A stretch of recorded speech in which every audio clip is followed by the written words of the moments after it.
ஒரு நாளைக்கு ஒரு டீயோட ரேட்னா உங்களுக்கு எவ்வளவு ஆகும்? இவ்வளவு எனக்கு ஒரு நாள் செலவாகும் டீக்கு மட்டுமே அப்படின்னா நீங்க எவ்வளவு சொல்லுங்க? எங்களுக்கு ஒரு நாள் செலவு பார்த்தீங்கன்னா எப்படி பார்த்தாலும் ஒரு 150 ரூபாய் 200 வந்துடும். ஏன்னா ஒரு நாளைக்கு ஒரு டீ 12 ரூபா இப்போ இவர் விற்கிறாரு. நாங்க எப்படி பார்த்தாலும் ஒரு நாளைக்கு ஒரு 10 டீயாச்சும் குடிச்சிருவோம். அப்போ அது என்ன ஆகும்? 10 டீயோட 120 ஆயிடும். அந்த 100 டீயோட போகாது, எக்ஸ்ட்ரா ஸ்நாக்ஸ் சேர்க்கும் போது கண்டிப்பா 200 வந்துடும்.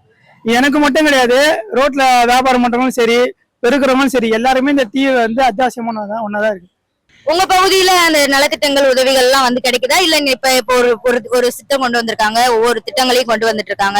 வீட்டுக்கே நியாய விலை கடையில இருக்கிற பொருட்கள் உங்க வீட்டுல கொடுக்கப்படுறோம், இல்லன்னா உங்களோட கோரிக்கை நீங்க வந்தது அப்படின்னா நீங்க உங்களுடன் ஸ்டாலின் முகாம் மூலமா நீங்க அதை தீர்த்துக்கலாம் அப்படின்னு நிறைய திட்டங்கள் கொண்டு வராங்க. சும்மா பேப்பரா தான் இருக்க தவிர அது இன்னும் நடைமுறைக்கு வரல. ஒரு 100 பேர் அந்த மனு கொடுத்தாங்கன்னா அதுல ஒரு 5-6 பேருக்கு ஓகே ஆகுது. மிச்சம் எல்லாமே அந்த மனுல என்ன சொல்லி அனுப்பிச்சாங்கன்னா, சேவை மையத்துக்கு போங்க, கடைக்கு போங்கன்னு சொல்லி கடைக்கு தான் அனுப்பிச்சுடுறாங்க தவிர அது தீர்த்து ஒரு அந்த முடிவு வரல.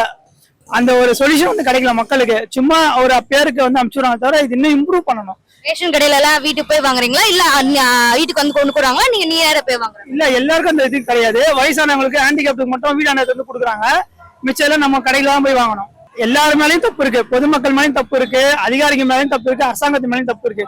இதுல மிகப்பெரிய ப்ராப்ளம் என்னன்னா, அரசாங்கம் ஒரு தலைவர் சரியா இருந்தாருன்னா நிச்சயமா அவங்களுக்கு கீழே வேலை செய்யணும் எல்லாருமே கரெக்டா வேலை செய்வாங்க.